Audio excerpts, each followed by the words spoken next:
Donc, on va commencer par le premier module, la règle ultime à ne pas déroger.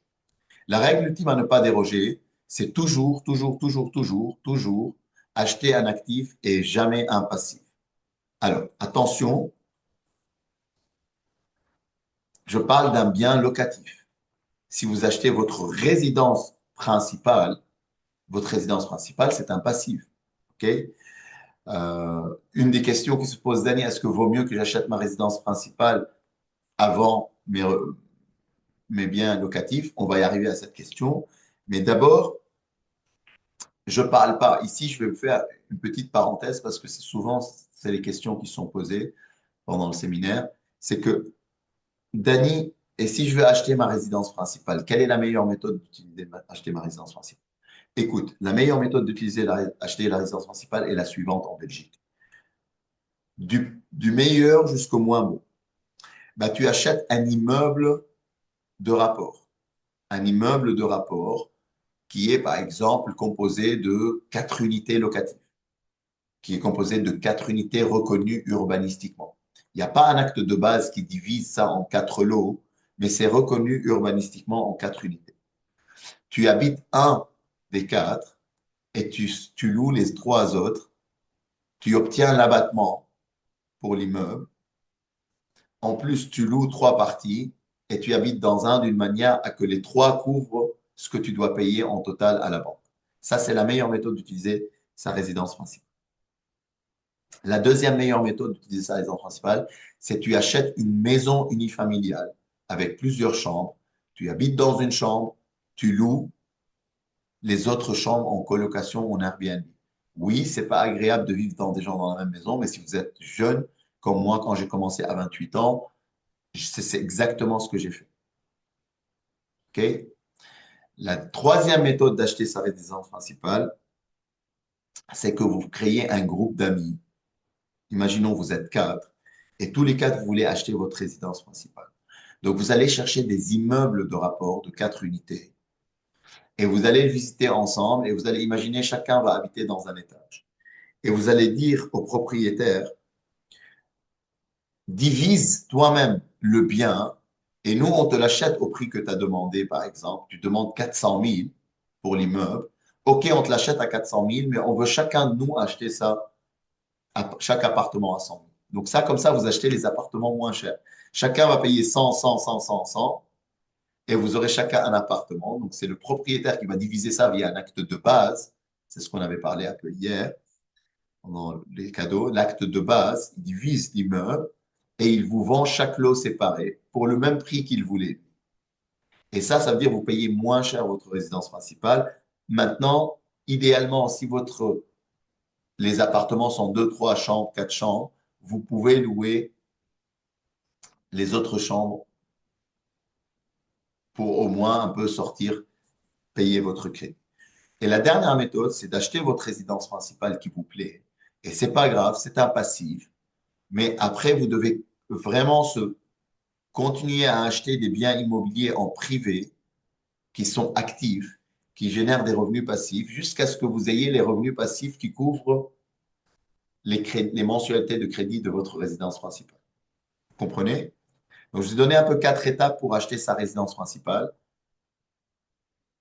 Du meilleur, la meilleure solution jusqu'à moins bonne. Ça, c'est la meilleure solution. OK? Autre chose. Maintenant, on va revenir un peu sur les biens locatifs. Là, je parle le premier module de biens locatifs. Ici, on est là pour atteindre l'indépendance financière. Donc, on veut faire les boucles pour sortir de la rat race. Donc, on veut acheter des biens locatifs. Là, vous pouvez déroger à tous les autres modules, mais pas à celui-ci. Toujours acheter un actif et jamais un passif. Qu'est-ce que c'est un actif? Ça veut dire le cash flow, on le mesure via le cash flow. Le cash flow, c'est ce qui rentre, ce sont les revenus, doit être supérieur à ce qui sort. Donc, le cash flow doit être positif. Et qu'est-ce qui rentre? Souvent, ce qui rentre, c'est les loyers et les provisions pour charges. Par exemple, vous avez une colocation. Imaginons vous avez une colocation de 4 chambres. Vous louez chaque chambre à 500 euros. Vous allez demander une provision pour charges parce que c'est vous qui payez l'électricité et le gaz d'Internet. Ben, ce que vous allez faire, c'est que vous allez prendre une provision pour les charges de 50 euros par locataire, par colocataire. Donc, chacun va payer 500 euros le loyer de sa chambre et 50 euros de provision pour charges électricité et gazo. Et à la fin de l'année, qu'est-ce que tu vas faire? Tu vas faire le décompte. Tu vas voir combien le total t'a consommé en électricité ou au gaz et tu vas diviser ça par 4 et tu vas voir si tu leur rembourses une partie de leur provision ou ils doivent te payer une partie de plus. Donc ça, c'est ce qu'on appelle les revenus, les loyers, ce qui rentre. Moins ce qui sort doit être toujours positif.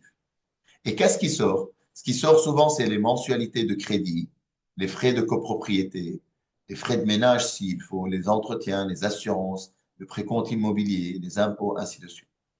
Donc tout ce qui sort, vous le mettez ici et vous vous assurez que tout ce qui rentre doit être supérieur à ce qui sort. Et ce qui se passe en fait dans le club, c'est que tous les gens qui viennent au séminaire, je prends une photo de toutes les personnes qui sont présentes et j'ai vraiment un téléphone 100 mégapixels. Donc je peux vraiment zoomer, voir les boutons sur le visage. Donc HD, tout ça, je zoome. Et en fait, je dis à tous les membres, ceux qui viennent dans le club, celui qui y achète un passif au lieu d'un actif, ben, ce que je fais, c'est que je croppe son image. Je mets mon image à côté sur Canva. Je mets un L sur le front comme ça, tu vois, pour dire loser. Et je fais en mode, c'est lui le loser, avec son image à côté.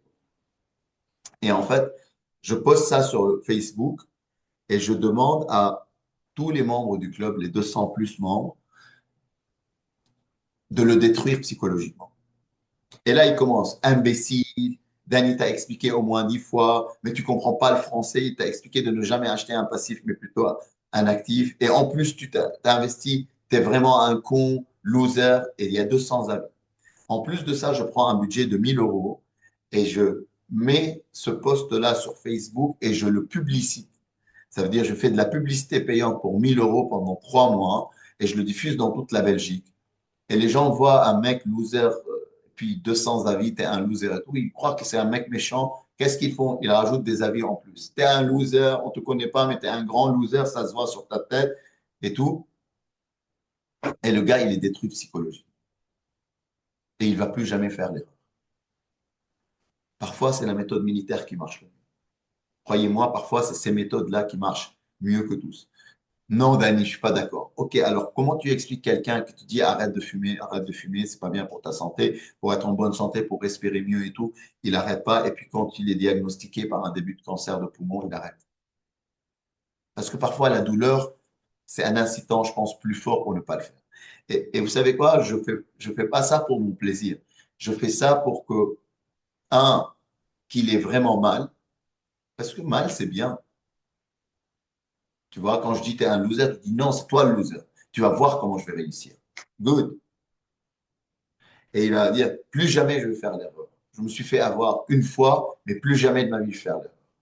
Et il fera plus jamais l'erreur et tu vas voir sa détermination, comment il est féroce, ou probablement il est quand même détruit psychologiquement, which is, il l'a mérité. Parce que il s'est enfoncé dans la rat race. À chaque fois que vous achetez un passif, vous enfoncez dans la rat race. Et je veux voir 3 ans encore pour vous sortir de la rat race. Je veux plus de l'esclavage moderne. Ma mission ici, c'est pas avoir des amis, c'est pour vous éduquer financièrement, empower, pour que vous ayez des ailes, pour que vous réalisez qui vous êtes, des puissants créateurs, capables de créer votre indépendance financière. Which is, vous l'avez déjà, je veux que vous l'expérimentez. Et c'est le plus beau cadeau que vous pouvez offrir à vos familles, à vos amis, à vos enfants. Et à vous-même.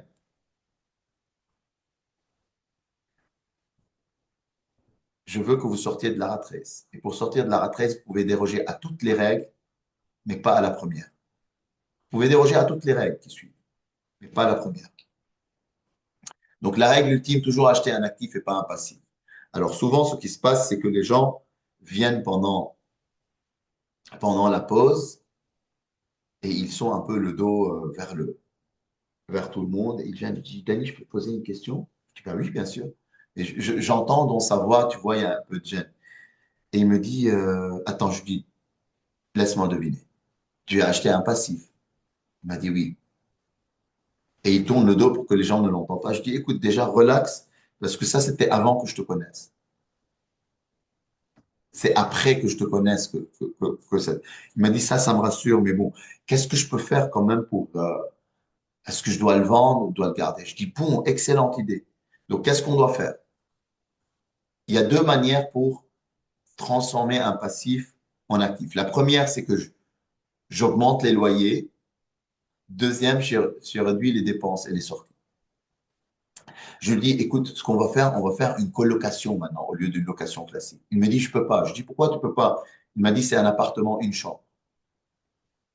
Je dis, OK, écoute, t'étais pas venu au module quel bien je dois choisir. Je peux comprendre que tu savais pas ça. On n'achète pas des apparts une chambre. Mais bon, on peut pas faire un coloc, je comprends. Mais pourquoi? Tiens, on va faire de Airbnb ou de la location courte durée. Il m'a dit, je peux pas, Dan. Je dis, pourquoi? Il m'a dit, la copropriété a voté lors de l'Assemblée générale qu'il est interdit de faire des locations courte durée. Écoute, c'est normal, tu n'étais pas venu déjà au séminaire dans quel bien je dois choisir. J'explique tout ça. Mais bon, écoute, on n'a pas réussi à augmenter les entrées, maintenant on va réduire les sorties. Et réduire les sorties, on ne peut pas jouer avec la taxe foncière, le précompte immobilier, les assurances, peut-être on peut appeler notre ami dans le club qui nous dit, tiens, je veux vous baisser ça, il va challenger les assurances, il va vous trouver une assurance moins chère, c'est déjà bien. Mais les deux plus grandes possibilités, les plus grandes sommes en fait qui sortent, c'est les mensualités de crédit et les frais de copropriété. Les frais de copropriété, on ne peut pas les négocier, c'est voté lors de l'Assemblée générale. Donc, je t'ai dit de ne pas acheter dans une copro. Mais bon, tu n'avais pas le moyen, je peux comprendre. Le seul moyen maintenant avec lequel on va jouer, c'est les mensualités de crédit. Donc, on va à la banque et on regarde les taux déjà. Si les taux sont élevés, ben, on va négocier de réduire les taux. Et en plus de ça, on va demander aux banquiers, on va voir d'autres banquiers pour qu'ils rachètent notre crédit et qu'ils le rallongent de nouveau sur 20 ans. S'il reste 7 ans, 8 ans, ben on le rallonge sur 20 ans. Il dit, Dani, mais il me reste, par exemple, un an pour finir. Bon, si c'est un an, on vit avec. 2 ans, 3 ans, on vit avec. Mais si c'est 7, 8 ans et ça te met en pression financière, écoute, rallonge le crédit jusqu'à 15 ans s'il le faut, double la durée. Et quand tu rallonges la durée du crédit, ben, tes mensualités baissent. Et souvent, votre banquier, n'allez pas le voir directement. Il va vous dire non, on ne peut pas faire ça. Le maximum de durée, c'est 25 ans, 30 ans.